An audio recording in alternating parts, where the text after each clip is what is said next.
Hello friends, मेरा नाम है रंजीत और आज हम स्टार्ट करने वाले हैं प्रोबेबिलिटी का सेकंड पार्ट। इससे पहली पार्ट में हमने क्वेश्चन नंबर 1 से क्वेश्चन नंबर 12 तक हम कंप्लीट किए थे। अभी हम क्वेश्चन नंबर 13 से 25 तक कंप्लीट करेंगे। हम क्वेश्चंस के साथ साथ ही कॉन्सेप्ट को क्लियर करेंगे, है ना। क्वेश्चन नंबर 13 ये कहता है a die is thrown once, find the probability of getting a prime number, a number lying between 2 and 6 and a odd number. सबसे पहले हम डाई के बारे में बात करेंगे, है ना। जब भी हम डाई, लूडो का डाई अगर हम फेंकते हैं तो उसमें हमारा क्या आता है ना, क्या क्या हो सकता है। 1 2 3 4 5 एंड 6, है ना। इसके अलावा, इन नंबर्स के अलावा और कोई नंबर आ सकते हैं क्या? नहीं, है ना। तो डाई में हमें क्या क्या क्वेश्चन पूछा जा सकता है डाई के हिसाब से, है ना। क्वेश्चन क्या क्या हमें प्राइम नंबर बोल सकते हैं, प्राइम नंबर बोल सकते हैं, है ना। होल नंबर बोल सकते हैं, होल नंबर कह सकते हैं, ऑड नंबर कह सकते हैं, इवन नंबर कह सकते हैं, नंबर बिटवीन कह सकते हैं, किसी दो नंबर के बिटवीन नंबर्स कह सकते हैं, है ना। ये हम कह सकते हैं, है ना। अब डाई में देखिए, अगर हमें प्राइम नंबर की बात करें तो प्राइम नंबर क्या नंबर होते हैं? प्राइम नंबर ऐसे नंबर होते हैं जो खुद से और 1 से डिवाइड हो। जैसे कि 2, सबसे छोटा प्राइम नंबर यही है, 3 एंड 5, ये हमारे प्राइम नंबर। अगर होल नंबर देखा जाए तो होल नंबर में तो सारे आते हैं, 1 2 3 4 5 6। ऑड नंबर्स में है 1 3 5। इवन नंबर्स में आ सकते हैं 2 4 6। नंबर बिटवीन में कोई भी नंबर्स आ सकते हैं, है ना। ये भी कहा जाता है कि मतलब क्वेश्चन में ऐसे भी आता है कि सम, अगर दो बार उसको डाइस को थ्रो किया जाए तो उसका सम इवन हो, सम ऑड हो, इस तरह का क्वेश्चन भी आ सकता है। Question number 13, a die is thrown once, find the probability of getting. First part है अ प्राइम नंबर, है ना। अब हम देखेंगे प्राइम नंबर कौन कौन से हैं। प्राइम नंबर है 2, प्राइम नंबर है 3 एंड प्राइम नंबर है 5। इसके अलावा कोई नंबर है नहीं है, तो हम लिख सकते हैं नंबर ऑफ प्राइम नंबर्स कितने हैं? 3 है, 3 है प्राइम नंबर्स। तो probability of getting a prime number equals to होगा, लिखेंगे number of prime numbers divided by total number of possible outcomes, total number of possible outcomes. ये आपको समझ में आया? तो देखिए नंबर ऑफ प्राइम नंबर्स कितने हैं? प्राइम नंबर तो 3 है, 3 divide by total number of possible outcomes कितने हैं? 1 2 3 4 5 6, 6 है। तो इसे हम लिखेंगे 1/2, है ना। तो हम लिखेंगे the probability of getting a prime number is 1/2। Question number 13 part 2 ये कह रहा है number lying between 2 and 6, number lying between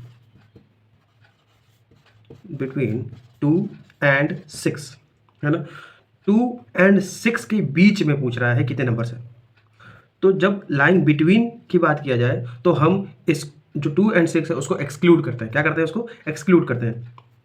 तो 2 and 6 के बिटवीन कितने कितने नंबर्स हैं? ये 3 है, ये 4 है, ये 5 है, इसके मतलब 3 है।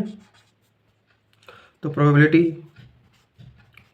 Number lying between 2 and 6 equal to लिखेंगे number of numbers between 2 and 6 divide by total number of possible outcomes. ये आपको समझ में आया? प्रोबेबिलिटी का तो यही फॉर्मूला होता है। अब देखिए कितने हैं? 3 है, डिवाइड बाय टोटल कितने नंबर्स हैं? 6 है, तो ये भी हो जाएगा 1/2। ये बात समझ में आई? तो हम लिखेंगे the probability of getting a number lying between 2 and 6 is 1/2। Question number 13 part third कर रहा है an odd number, number of odd number. कितने सारे ऑड नंबर्स हैं? देखेंगे 1 एक ऑड नंबर है, 3 एक ऑड नंबर है, 6 एक ऑड नंबर है। तो नंबर ऑफ ऑड नंबर्स कितने हैं? कितने ऑड नंबर्स हैं? 3 है ना। तो probability of getting N odd number, getting an odd number question, number of odd numbers divide bye हम क्या लिखेंगे? Total number of possible outcomes. Number of odd numbers कितने हैं? 1 2 3 3 है, डिवाइड बाय पॉसिबल आउटकम्स कितने हैं? 6 है, ये भी हो जाएगा 1/2। तो हम आंसर लिखेंगे therefore the probability of getting N odd number is also 1/2। Next जो क्वेश्चन है वो कार्ड्स के ऊपर है। तो हम जानते हैं, सबसे पहले कार्ड्स के बारे में हम जानते हैं, है ना। जान लेते हैं क्या होता है। देखिए टोटल होता है 52 कार्ड्स। टोटल कितने होते हैं? 52 कार्ड्स होते हैं, है ना। इन कार्ड्स में सबसे पहले कलर्स में डिवाइड किया जाता है ना। एक होता है रेड,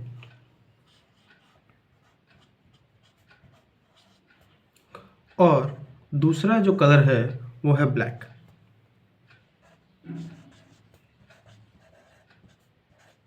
ये बात याद रखिए, है ना।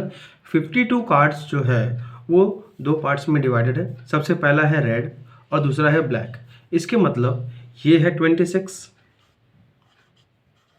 रेड 26 है और ब्लैक भी कितने हैं? 26 है। ये बात समझ में आया? रेड जो है ये दो पार्ट में डिवाइडेड है। रेड जो है वो दो पार्ट में डिवाइडेड है ना। हार्ट दो पार्ट में, सॉरी रेड दो पार्ट में डिवाइडेड है। एक है हार्ट और दूसरा है डायमंड, है ना। तो 26 है तो हाफ हाफ कितने होंगे? ये 13 होंगे। यहाँ ब्रैकेट में ले देता हूँ, ये 13 होगी, और डायमंड्स भी कितने होंगे? 13 होंगे, है ना। हार्ट का शेप तो आपको पता है, हार्ट की तरह होगा, और डायमंड इस तरह होता है। ये आपको समझ में आया, है ना। हार्ट तो रेड कलर का ही होता है, आपको पता है, और डायमंड को देख के भी सबका गाल रेड हो जाता है। तो इससे भी हम याद कर सकते हैं कि रेड में कौन कौन सा होता है, हार्ट होते हैं और डायमंड होते हैं। उसी तरह जब ब्लैक की बात आती है तो ब्लैक में एक होता है स्पेड,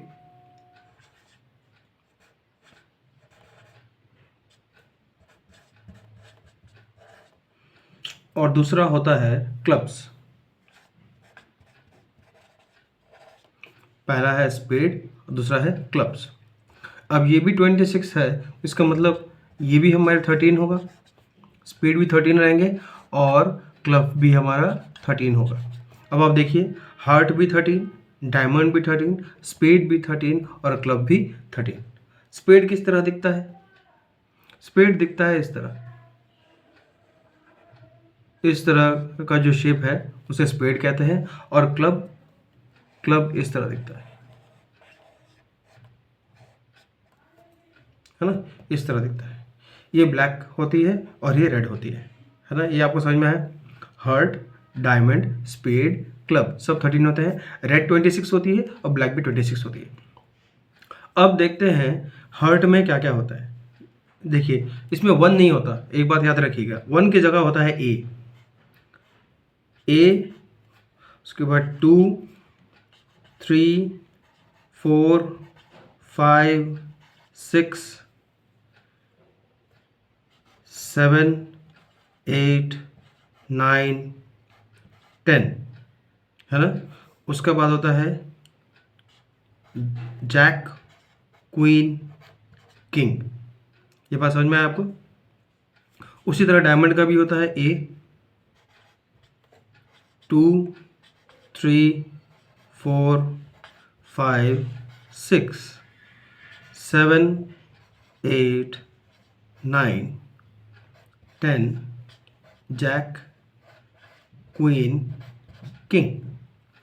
स्पीड का भी यही है, ए 2 3 4 5 6 7 8 9 10, Jack, queen, king.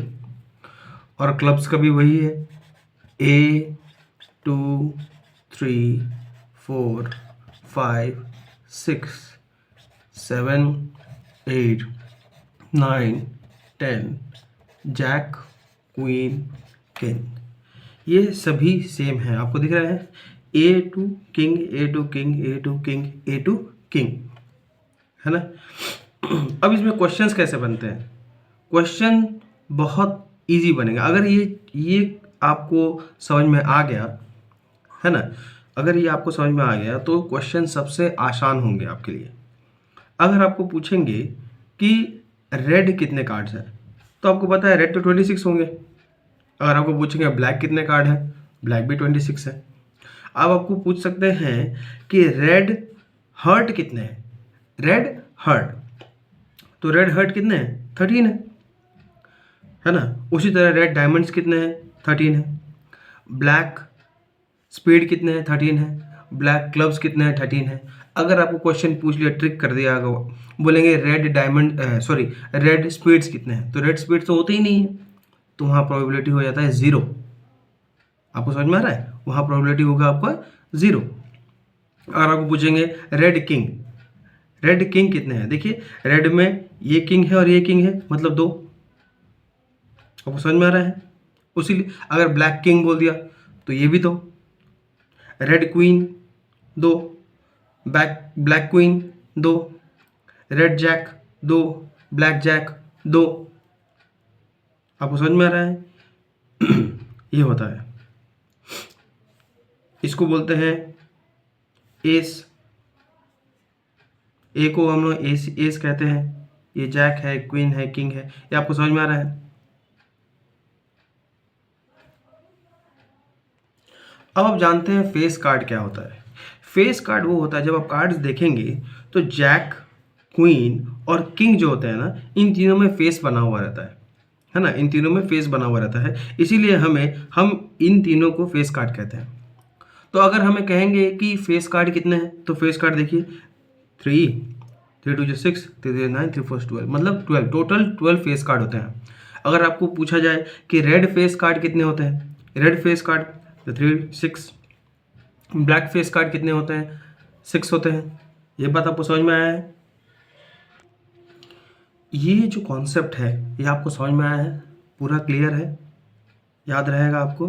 Total 52 cards होते हैं, जिसमें 26 रेड होते हैं, 26 ब्लैक होते हैं। रेड में 2 होते हैं, एक हार्ट होता है, एक डायमंड होता है ना।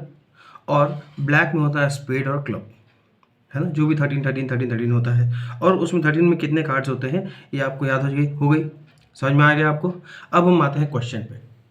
क्वेश्चन कह रहा है 1 card is drawn from a well suffered deck of 52 cards, है ना। 52 कार्ड्स हैं, उसमें से एक कार्ड को हम लोग निकाले हैं। Find the probability of getting a king of red colour. क्या पूछ रहा है, किंग ऑफ रेड कलर्स। तो हम लिखेंगे number of cards having king of red colour. Red colour में 2 ही किंग होते हैं, एक होता है हार्ट का किंग और एक होता है डायमंड का किंग। इसके मतलब 2 है, एक हार्ट की किंग होगी और एक डायमंड की किंग होगी, है ना। 2 है। Total number of cards, total number of cards कितने हैं, ये तो हमको दिया हुआ है 52 कार्ड्स, है ना, 52 ही होता है। तो probability of getting a king of red colour, तो हम लिखेंगे number of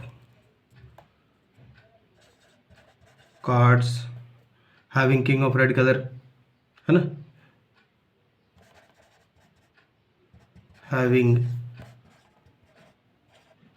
king of red colour divide by total number of cards, लिखेंगे 2/52, ये होता है 1/26, ये है प्रोबेबिलिटी। लिखेंगे therefore the probability of getting a king of red colour is 1/26। Second part ये कह रहा है अ फेस कार्ड, तो नंबर ऑफ फेस कार्ड कितने हैं, हम अभी देखे थे। फेस कार्ड कौन कौन से होते हैं, जैक होते हैं, क्वीन होता है और किंग होता है है ना, ये 3 होते हैं। तो ये हार्ट में भी होंगे, ये हार्ट के भी रहेंगे, ये स्पेड के भी रहेंगे, है ना, और डायमंड के भी रहेंगे, है ना, सब के रहेंगे। तो 3 हार्ट के, 3 स्पेड के, 3 क्लब के और 3 डायमंड के, मतलब 12 होंगे, टोटल 12 होंगे। या आप ये बात आपको समझ में आई? टोटल नंबर ऑफ कार्ड्स आपको पता है, तो हम लिखेंगे probability of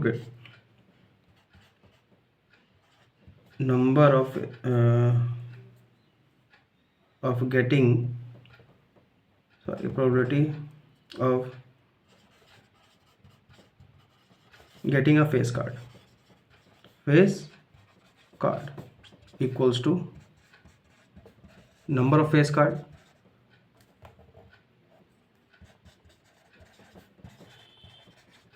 divided by total number of cards। ये आपको समझ में आया? नंबर ऑफ फेस कार्ड कितने हैं? 12 है, divide by total number of card 52, ये हुआ।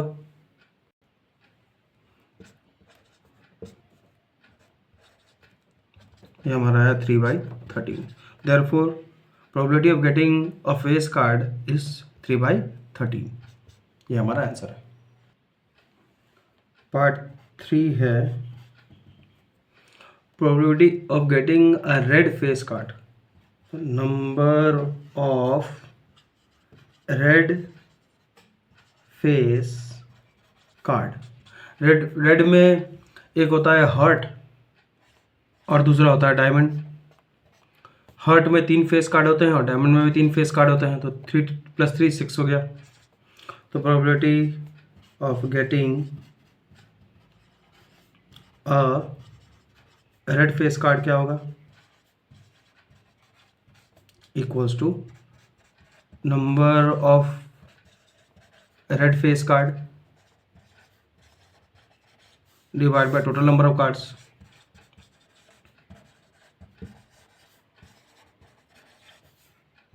Number of red face card कितने हैं? 6 divide by total number of cards कितने हैं? 52। तो ये हो गया 3/26। Therefore the probability of getting a red face card is 3/26। ये बात आपको समझ में आई? पार्ट 4 है the jack of heart. Number of cards having jack of heart equals to कितने होंगे? हार्ट जो कार्ड है उसमें एक ही जैक होगा, उसके अलावा और कोई जैक होगा नहीं, तो इसका मतलब 1 होगा। Probability of getting jack of heart, number of card having jack of heart divide by total number of cards equals to 1 by total number of cards कितने? 52। तो ये probability, therefore probability of getting a jack of heart is 1/52। Part 5 ये कहता है probability of getting a spade. तो number of spade cards. Spade कैसा होता है? नंबर ऑफ स्पेड कार्ड्स कितने होते हैं? 13 होते हैं, ये हम पहले देख चुके हैं, तो ये 13 होगा, है ना। Probability of getting a spade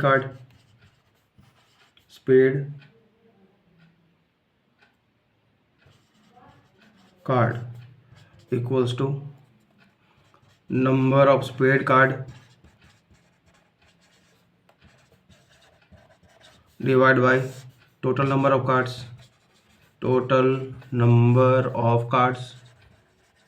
number of spade cards कितने हैं? 13 है, डिवाइड बाय 52 इक्वल्स टू 13 4 से मतलब 1/4 आंसर होगा। देखो probability of getting a spade card is 1/4।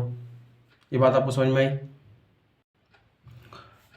Question number 14 का पार्ट 6 ये कहता है द क्वीन ऑफ डायमंड्स, है ना, number of cards having queen of diamonds equals to, देखिए डायमंड ऐसा होता है रेड कलर का, इसमें एक ही क्वीन होगी, इसके अलावा और कोई क्वीन होगी नहीं, तो सिर्फ 1। तो probability of getting queen of diamond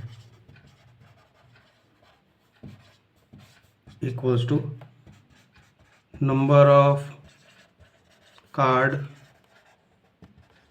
having queen of diamond divide by total number of cards.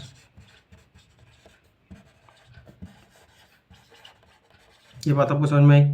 Number of cards having queen of diamonds कितने होंगे? 1 ही होंगे, divide total number of cards 52, ये है 1/52। Therefore the probability of getting a queen of diamond is 1/52। ये है हमारा answer.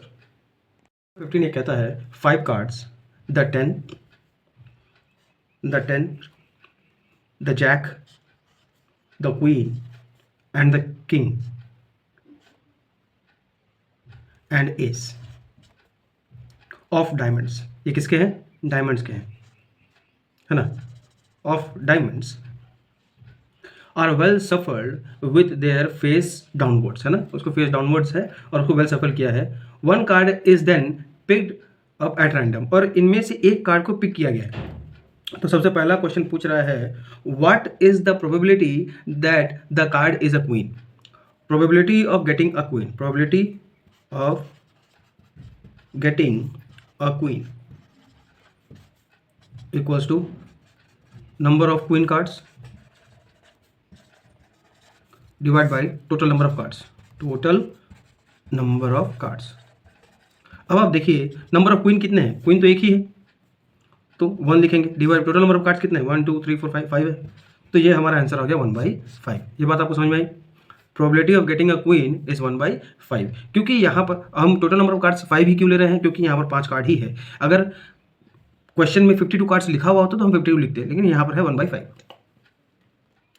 Part 2 ये कह रहा है if the queen is drawn and put aside, queen को उठाया गया और अलग रख दिया गया, है ना, क्वीन को अलग रख दिया गया।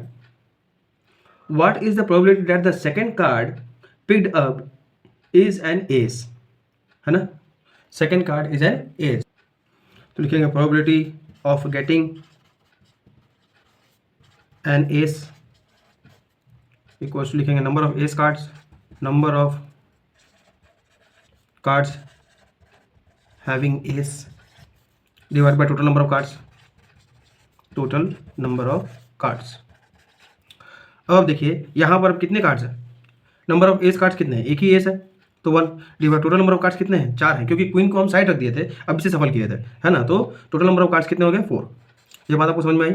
तो क्वेश्चन नंबर 15 का पार्ट 2 पार्ट ए का आंसर है probability of getting an ace card is 1/4। Part B ये पूछ रहा है probability of getting a queen, अब आप बताइए क्या इन कार्ड्स में क्वीन प्रेजेंट है? नहीं है। अगर नहीं है प्रेजेंट तो ये इम्पॉसिबल है ना, अगर ये इम्पॉसिबल है इसका मतलब वो प्रोबेबिलिटी क्या हो जाएगा? 0। तो ये बात आपको समझ में आई, है ना। इम्पॉसिबल इवेंट का प्रोबेबिलिटी को हम क्या लिखते हैं? 0 लिखते हैं। 16 कह रहा है 12 defective pens are accidentally mixed with 12 good ones, है ना, तो हम लिखेंगे नंबर ऑफ डिफेक्टिव पेन्स कितने हैं? 12 है। नंबर ऑफ गुड पेन्स कितने हैं? 132। ये है हमारा गिवन। आगे बोला है if it is not possible to just look at a pen and tell whether or not it is defective, है ना, पेन को देख के ये बताया नहीं जा सकता है कि ये अच्छी पेन है या खराब पेन है। One pen is taken out at random from this lot, और इस लॉट में से एक पेन को निकाला गया। Determine the probability that the pen taken out is a good one, तो हमें प्रोबेबिलिटी निकालना है कि वो जो पेन है वो है अच्छी वाली पेन, है ना। टोटल नंबर ऑफ पेन्स कितने हो गए? टोटल नंबर ऑफ पेन्स कितने हो गए? ये हो गया 144। ये आपको समझ में आए? इसको प्लस करने से probability of getting a good pen, good pen. तो हम इसका फॉर्मूला क्या होगा, number of good pen divide by total number of pens. Total number of pens, number of good pens कितना है 132 divide by total number of pens कितना है 144, है ना। इसको डिवाइड करने से हमारा 12 से काटे 12 11 जा और 12 12 जा, तो हमारा वैल्यू आ रहा है 11/12। तो probability of getting a good pen is 11/12। ये है हमारा आंसर। 17 ये कहता है, क्वेश्चन नंबर 17 फर्स्ट पार्ट कहता है a lot of 20 bulbs contain 4 defective ones. Question number 17 का first part, number of bulbs equals to 20, number of defective bulbs equals to 4. One bulb is drawn at random from the lot. What is the probability that the bulb is defective? Probability of getting a defective bulb equals to होगा number of defective bulbs divided by total number of bulbs, total number of bulbs. ये आपको समझ में आ रहा है। Number of defective bulbs कितने हैं 4 है, divide by total number of bulbs कितने हैं 20 है, तो ये आता है 1/5। तो लिखेंगे therefore the probability of getting A defective bulb is 1/5। Part 2 ये कहता है suppose the bulb drawn in 1 is not defective. जो पहले वो बल्ब को ड्रॉ किया था, है ना, वो डिफेक्टिव नहीं है एंड इज नॉट रिप्लेस्ड। अगर वो डिफेक्टिव नहीं है तो रिप्लेस भी नहीं किया जाएगा, ठीक। No one bulb is drawn at random from the rest, और जितने वो बल्ब बचे हैं, है ना, उसमें से फिर एक बल्ब को निकाला गया। What is the probability that the bulb is not defective. तो अब देखिए, अब टोटल नंबर ऑफ बल्ब्स कितने हैं, नंबर ऑफ बल्ब्स कितने हैं, नंबर ऑफ बल्ब्स अब होगा 19, क्योंकि 20 थे, उसमें से एक ड्रॉ किया लेकिन उसे रिप्लेस नहीं किया गया, है ना, फिर से रिप्लेस नहीं किया गया, रीप्लेस, उस प्लेस में फिर से नहीं रखा गया, उसको अलग रख दिया गया है, ठीक है। नंबर ऑफ बल्ब्स हो गया अब 19, और नंबर ऑफ डिफेक्टिव बल्ब्स कितने हैं,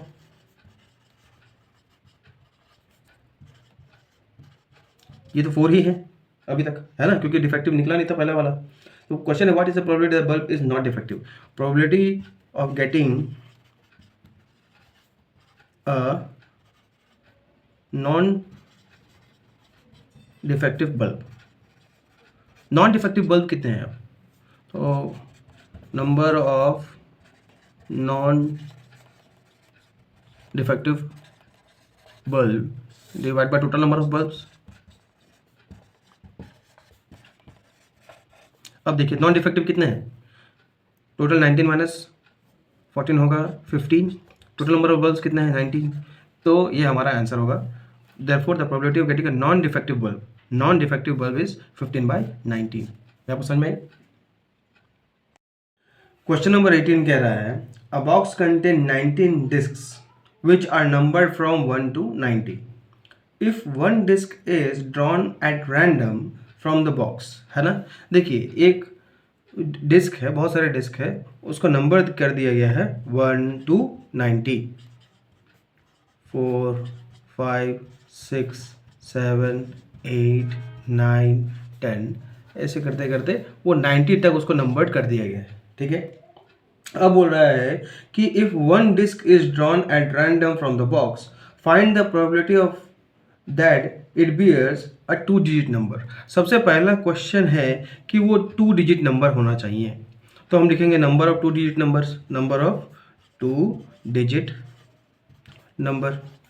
अब हम 2 डिजिट नंबर 1 से 90 में 2 डिजिट नंबर कैसे निकाल सकते हैं, कैसे निकाल सकते हैं बोलिए। देखिए टोटल जितने नंबर्स हैं उसमें से अगर सिंगल डिजिट नंबर्स को अगर हम माइनस कर दें तो हमारा हो जाएगा 2 डिजिट नंबर, है कि नहीं, यस। तो टोटल नंबर्स कितने हैं, टोटल नंबर्स तो 90 है, 90 में सिंगल डिजिट नंबर कितने हैं, 1 2 3 4 5 6 7 8 9, मतलब 9 है। इसका मतलब हो गया हमारा 81। तो नंबर ऑफ 2 डिजिट नंबर्स कितने बचे 81। तो probability of getting a 2 digit number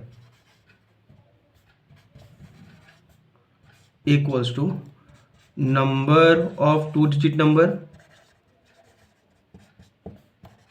divide by total numbers of disc. अब बताइए नंबर ऑफ 2 डिजिट नंबर्स कितने हैं? 81 है, डिवाइड बाय 90 है ना। तो आगे 9 के टेबल में आता है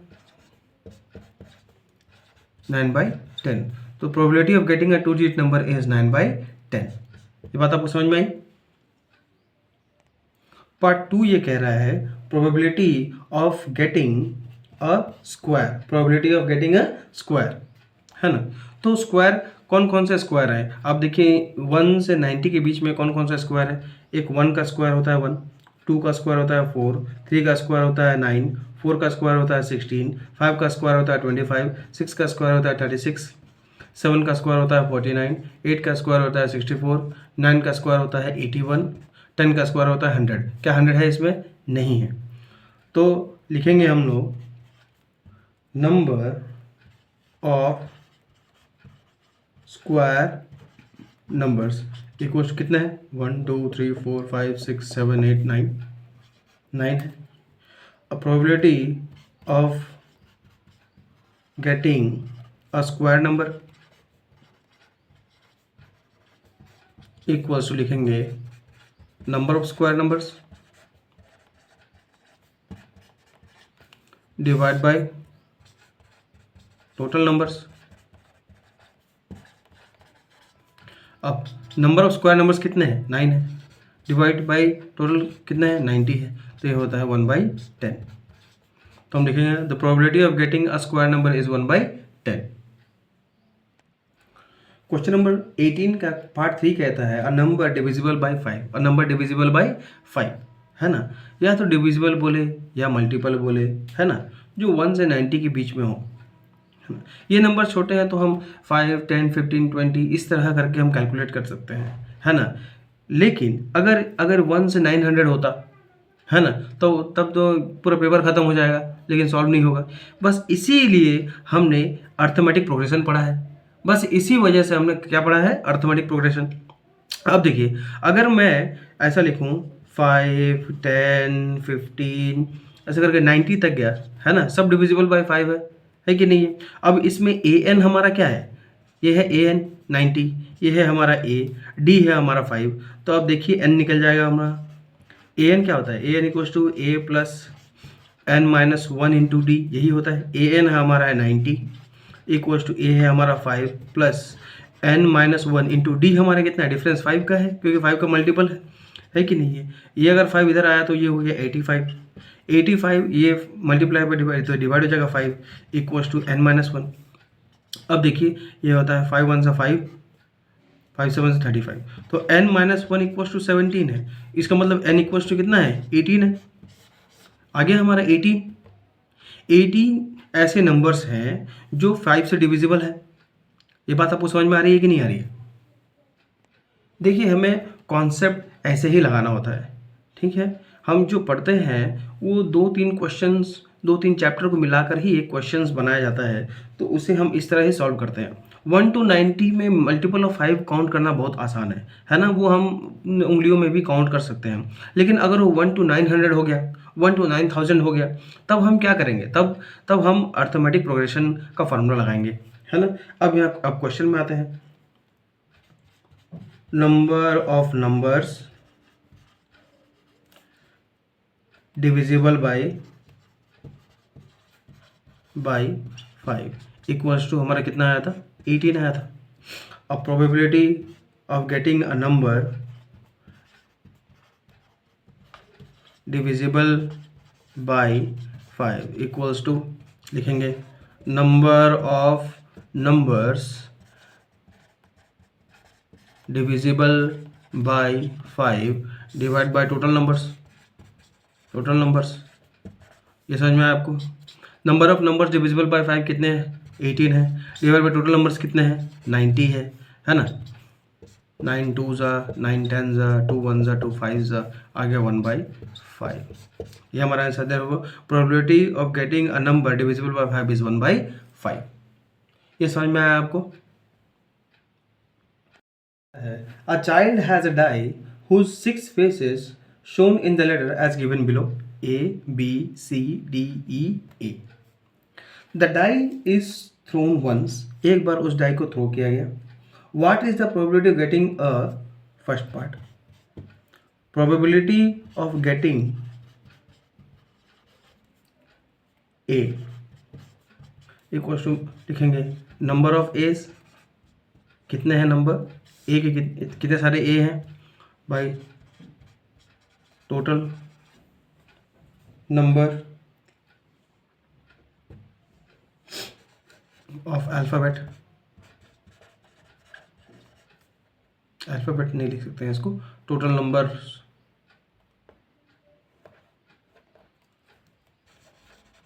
face equals to number of A's कितने हैं 2 है, टोटल फेसेस कितने हैं 6 है, इक्वल्स टू 1/3. ये है हमारा answer. The probability of getting A is 1/3. Next part है probability of getting a D. Getting a D equals to number of D's divide by total number of face, total number of faces.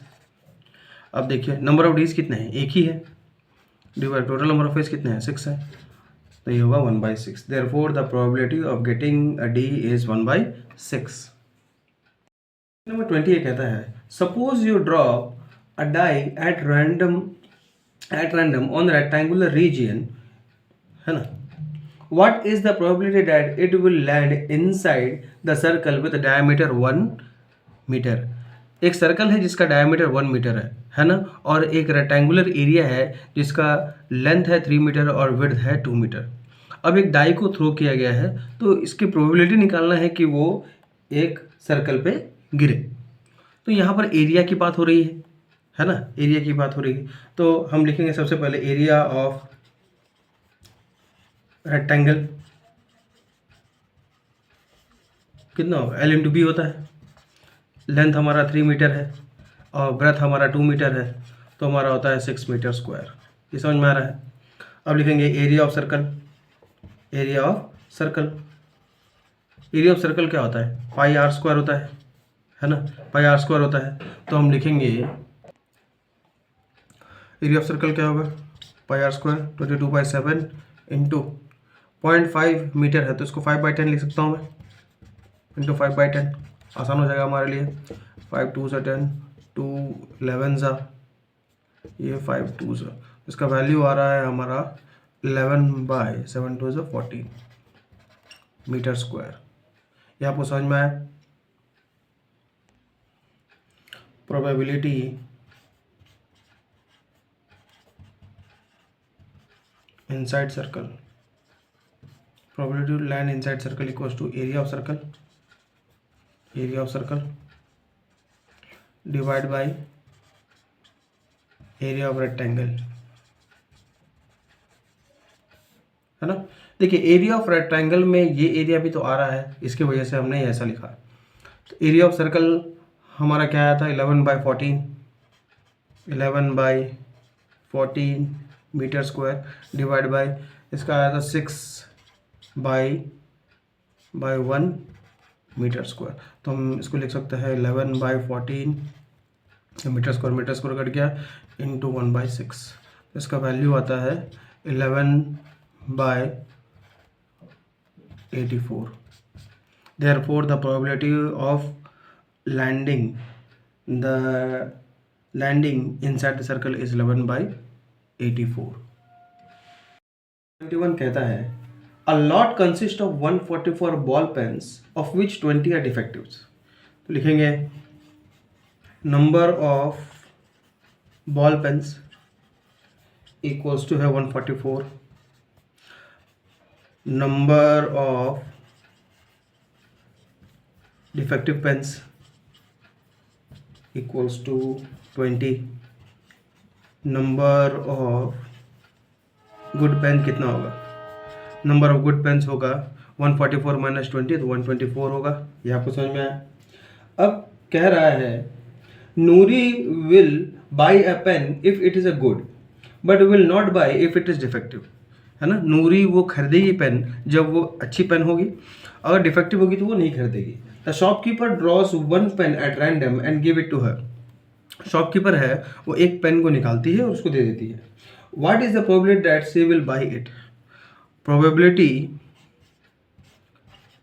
She will by equals to number of good pen divided by total number of pens. total number of pens, number of good pens कितने हैं? 124 है। Divide by total number of pens कितने हैं? 144 है। इसको अगर हम divide करेंगे तो हमारा आंसर आएगा 4 से और काटा तो 4 31 ज़ा 4 3 से 12 4 6 24 31/36। The probability she will buy the pen is 31/36. Probability she will not buy the pen क्या होगा? ये पार्ट 2 है ना। इक्वल्स टू हम लिख सकते हैं 1 minus probability she will buy the pen, she will buy, ये होगा ना। तो हम इसको वैल्यू लिख सकते हैं 1 माइनस 31/36, तो ये वैल्यू आता है 5/36। Therefore probability she will buy the pen is 5/36. She will not buy the pen is 5/36. Number 22 से पहले हम 2 डाइस अगर थ्रो करते हैं तो उसका कॉन्सेप्ट हम सीख लेते हैं। अगर 2 डाइस को फेंका जा रहा है तो पॉसिबिलिटीज़ क्या क्या हो सकती हैं? एक हो सकता है कि फर्स्ट चांस है 1 आए, दूसरे चांस में भी 1 आए। ये हो सकता है 1,2 हो, 1,3 हो सकता है, 1,4, 1,5, 1,6, 2,1, 2,2, 2,3, 2,4, 2,5, 2,6, 3,1, 3,2, 3,3, 3,4, 3,5, 3,6, 4,1, 4,2, 4,3, 4,4, 4,5, 4,6, 5,1, 5,2, 5,3, 5,4, 5,5,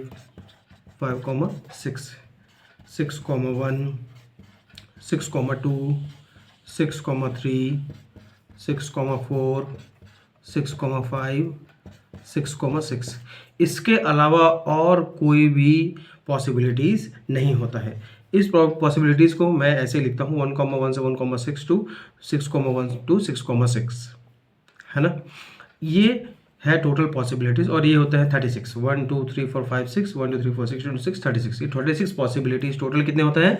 36 पॉसिबिलिटीज़ होते हैं। ये बात आप याद रखिएगा हमेशा। क्वेश्चन नंबर 22 ये कह रहा है कि refer to example 13 complete the following table. Example 13 में हम जाते हैं। एग्जाम्पल 13 के क्वेश्चन क्या कहती है? 2 discs, one blue and one gray, are thrown at the same time. Write down all the possible outcomes. What is the possibility that the sum of the two numbers appears to be?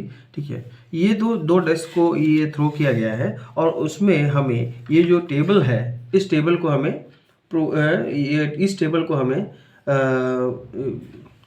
Complete करना है। सबसे पहला है कि 3 सम जो हो वो 3 आना चाहिए। सम जो है वो 3 आना चाहिए। देखिए इसमें सम 3 आ रहा है 2,1 में और 1,2 में 3 आएगा। इसके अलावा और किसी में भी नहीं आएगा। और किसी में आएगा? नहीं आएगा। तो पहला सम 3 किस में आएंगे? 2 by sum of 2 dice, sum of 2 dice is 3। किस में आएगा? ऑप्शन कितने हैं? देखिए एक होगा 1,2 और दूसरा होगा 2,1। इसके मतलब कितने हैं? 2 हैं। दो ही ऑप्शन है, इसके अलावा और कोई ऑप्शन नहीं है। तो probability of getting sum 3 equals to होगा 2 बाई टोटल नंबर ऑफ कितने ऑप्शन है? 36। तो ये इसका वैल्यू आएगा 1/18। दूसरा है प्रोबेबिलिटी ऑफ सम 4 कितने में आएंगे? अब 4 के लिए देखिए 4 होगा, एक होगा 1,3, दूसरा होगा 3,1 और एक होगा 2,2। इसके अलावा और कुछ होगा नहीं। तो हम लिख सकते हैं 3/36 है ना, क्योंकि टोटल 36 होता है। तो ये होगा 1/12। तीसरा है प्रोबेबिलिटी ऑफ सम 5 किस में आ रहा है? आप देखिए 5 आता है, पहले 1 से स्टार्ट करते हैं। 1,4 4,1 भी होगा, है ना। 2,3 तो 3,2 भी होगा, है ना। और इसके अलावा और 5 किसी में नहीं है। तो कितने हैं? 4। 4/36 इसका वैल्यू आता है 1/9। नेक्स्ट है प्रोबेबिलिटी ऑफ सम 6 होना चाहिए। 6 किस में होगा? देखिए 1 से स्टार्ट करते हैं। 1,5 इसको ऐड करने 6 आ रहा है, तो 5,1 भी होगा। 2,4 4,2 भी होगा। 3,3 है ना। तो दोबारा नहीं लिख सकते, 3,3 एक ही बार आता है, तो ये 5 है। तो 5/36 यह है हमारा answer. Probability of getting a sum of 6 is 5/36। Probability of getting a sum 7 किस में आता है? देखिए 1,6 आएगा, 1,6 होता है, यस। तो 6,1 भी होगा, है ना। 2,5 तो 5,2 भी होगा। 3,4 तो 4,3 भी होगा। ये है 6। तो हम लिख सकते हैं 6/36 इसका वैल्यू आता है 1/6। तो probability of getting a sum 7 is 1/6। Probability of getting a sum of 9। अच्छा 9 किस में आता है? आप देखिए 9 होगा 3,6 तो 6,3 में भी होगा, है ना। 4,5 9 होता है, तो 5,4 भी होगा। इसके अलावा और कुछ है? इसके अलावा कुछ नहीं है ना। तो हम लिखेंगे 4/36 इसका वैल्यू होता है 1/9। अब नेक्स्ट है probability of getting a sum of 10। 10 आप ऐसा कर सकते हैं 4,6 10 होता है, तो 6,4 भी 10 होगा। और एक होता है 5,5 ये भी 10 होता है। तो ये 3 ही है, इसके अलावा और कुछ नहीं है। तो मैं लिख सकता हूँ 3/36 तो इसका वैल्यू होता है 1/12। और नेक्स्ट है probability of getting a sum of 11। 11 किससे बनेगा? देखिए 5,6 से 11 बनेगा और 6,5 से 11 बनेगा। इसके अलावा और किसी से 11 नहीं बनेगा, आप देख लीजिए। तो ये कितने ऑप्शन है? 2 हैं। 2/36 तो ये है 1/18। तो हमारा टेबल कंप्लीट हो गया। ये 22 का पार्ट 1 कंप्लीट। पार्ट 2 ये कह रहा है a student argues that there are 11 possible outcomes 2, 3, 4, 5, 6, 7, 8, 9, 10, 11 and 12. Therefore, each of them has a possibility 1/11. Do you agree with this argument? Justify your answer. No. हम ये इस आर्ग्यूमेंट से एग्री नहीं करते हैं कि सभी का जो प्रोबेबिलिटी 1/11 होगा, क्योंकि अगर सम देखें, अगर इससे पहले जो हम टेबल को कंप्लीट किए हैं, आप देखिए सब का जो प्रोबेबिलिटी है वो अलग है। Probability of getting a sum of 2 is 1/36, है ना। Probability of getting a sum of 8 is 5/36। तो क्या ये इक्वली लाइकली है? नो, ये इक्वली लाइकली नहीं है। इसकी वजह से हमारा आंसर होगा नो। नंबर 23 कहता है a game consist of tossing a 1 rupee coin 3 times. एक 1 रुपी कॉइन है, उसको 3 टाइम टॉस किया जा रहा है। तो इसके पॉसिबल आउटकम्स क्या होंगे? सबसे पहला होगा हेड हेड हेड। दूसरा हो सकता है कि हेड हेड टेल। तीसरा होगा हेड टेल हेड। चौथा होगा टेल हेड हेड। इसको लिखने का तरीका देखिए, हेड हेड हेड है, उसके बाद लास्ट में मैंने टेल रखा, उसके बाद सेंटर में मैंने टेल रखा, उसके बाद फर्स्ट में मैंने टेल रखा। अब इसी को रिवर्स कर दीजिए, रिवर्स इन द सेंस कि हेड को मैं टेल कर देता हूँ, तो ये हो गया टेल टेल टेल। दूसरा होगा tail tail head, tail tail head. दूसरा होगा tail head tail, tail head tail. और चौथा होगा हेड टेल टेल। ये है हमारे 8 पॉसिबल आउटकम्स, 1 2 3 4 5 6 7 8। ये 8 पॉसिबल आउटकम्स है जब हम 3 कॉइन्स को अगर टॉस करते हैं, है ना। अब ये कहता है Hanif wins if all the tosses give the same result. Hanif तब जीतता है जब all the tosses have same result, जैसे कि या हेड हेड हेड हो या टेल टेल टेल हो, है ना। That is 3 heads and 3 tails and loses otherwise. Calculate the probability that Hanif will lose the game. ठीक है, probability तो हम पहले निकालेंगे probability of Hanif's win। अगर हम विन निकाल देंगे तो लूज का भी निकाल सकते हैं। हनीफ विन कैसा होगा, देखो, number of times having same result divided by total number of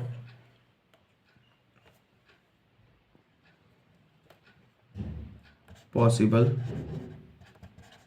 outcomes। Number of times having same result, same result क्या है, 1 ये हेड हेड हेड और टेल टेल है, मतलब 2 है। Total number of possible outcomes कितने हैं, 8 है। तो ये हो गया 1/4। ये क्या आ गया, 1/4। ये आ गया हमारा आंसर 1/4। तो probability of Hanif's loss equals to 1 minus probability of Hanif's win होगा, ये आपको पता है। इक्वल्स टू लिख सकता हूँ मैं 1 माइनस 1/4 इक्वल्स टू आंसर होता है 3/4। Therefore probability of Hanif's lose is 3/4। ये है हमारा आंसर। 24 कहता है a die is thrown twice, what is the possibility, part 1 ये कहता है 5 will not come up either time, 5 will not come up either time। तो हम सबसे पहले निकालेंगे 5 will come up either time। देखो 5 कब कब आएगा, देखिए 1,5 2,5 3,5 4,5 5,5 6,5 ये आएगा। 5,1 5,2 5,3 5,4 5,5 मैं पहले ही लिख चुका हूँ, और 5,6। ये पॉसिबल आउटकम्स है जिसमें वो 5 आएंगे, है ना, 5 आएंगे। ये कितने हैं, 1 2 3 4 5 6 7 8 9 10 11। Number of times 5 will come either time equals to 11, है ना। Therefore number of times 5 will not come either time equals to 36 minus 11। Total 36 होता है, 36 minus 11 कितना होता है, 25। प्रोबेबिलिटी निकालना है, probability of 5 will not come either time equals to number of times 5 will not come divided by total number of times, ठीक है। तो total number of possible outcomes हो जाएंगे, पॉसिबल आउटकम्स। तो हमारा वैल्यू आ रहा है 25/36, 25/36, ये है हमारा आंसर। ये आपको समझ में आया। 5 will not come either time, सबसे पहले 5 विल कम आइदर टाइम लिखेंगे तो 11, तो टोटल कितने हो गए 25। 5 विल नॉट कम कितने होंगे 25, 36 माइनस 7 25 होगा। तो probability 5 will not come either time equals to ये होगा 25/36। ये आंसर आपको समझ में आया। पार्ट 2 ये कह रहा है कि 5 will come up at least once. At least once का मतलब होता है वो 2 बार भी आ सकता है, लेकिन कम से कम एक बार, है ना। तो वो भी 11 ही होगा। देखिए 1 2 3 4 5 6 7 8 9 10 11। तो probability 5 will come at least once equals to number of time 5 comes at least once divided by total number of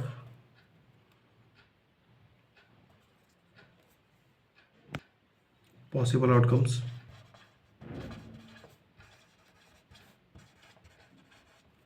एक और number of times 5 come at least once equals 11 है। 11 total number of possible outcomes कितना है 36। तो इसका भी answer होगा 11/36। इसका आंसर होगा 11/36। क्वेश्चन है क्वेश्चन नंबर 25। क्वेश्चन नंबर 25 ये कहता है which of the following arguments are correct and which are not correct, give reason for your answer. ये जो दो आर्ग्यूमेंट दिया गया है और उसमें कौन सा करेक्ट है और कौन सा नहीं है ये आपको बताना है। पार्ट 1 ये कहता है 2 कॉइन्स आर टॉस साइमल्टेनियसली। अगर 2 कॉइन को टॉस कर रहे हैं तो पॉसिबल आउटकम्स क्या होंगे। पॉसिबल आउटकम्स हमारे होंगे या तो हेड हेड होगा, या तो हेड टेल होगा, या टेल हेड होगा, या टेल टेल होगा। इसके अलावा कोई पॉसिबल आउटकम्स है नहीं है। अब देखिए there are 3 possible outcomes, 2 head 2 tails और 1 ईच। 2 हेड 2 टेल किया और 1 ईच है। Therefore for each of these outcomes the probability is 1/3। नहीं, देखिए सबसे पहले तो 4 आउटकम्स होते हैं, है ना। तो सबका प्रोबेबिलिटी, जैसे प्रोबेबिलिटी ऑफ 2 हेड्स कितना होगा, ये होगा 1/4। प्रोबेबिलिटी ऑफ 2 टेल होगा 1/4। टोटल कितने हैं 4 है ना। Probability of 1 head and 1 tail equals to होगा 2/4 जो होता है 1/2।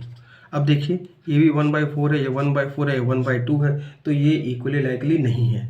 ये जो है इक्वली लाइकली नहीं है, तो ये आर्गूमेंट हमारा सही नहीं है, ये गलत है, ये इनकरेक्ट है। पार्ट 2 ये कहता है if a die is thrown there are 2 possible outcomes, an odd number or an even number, therefore the probability of getting an odd number is 1/2। अगर एक डाई को थ्रो किया जा रहा है तो क्या क्या आ सकते हैं, देखिए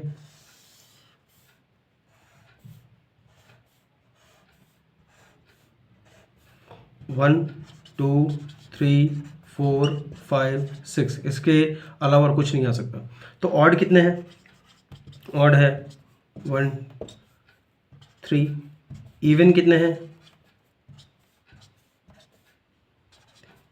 probability of getting N odd number, तो लिख सकते हैं number of odd number divide by total number of possible outcomes.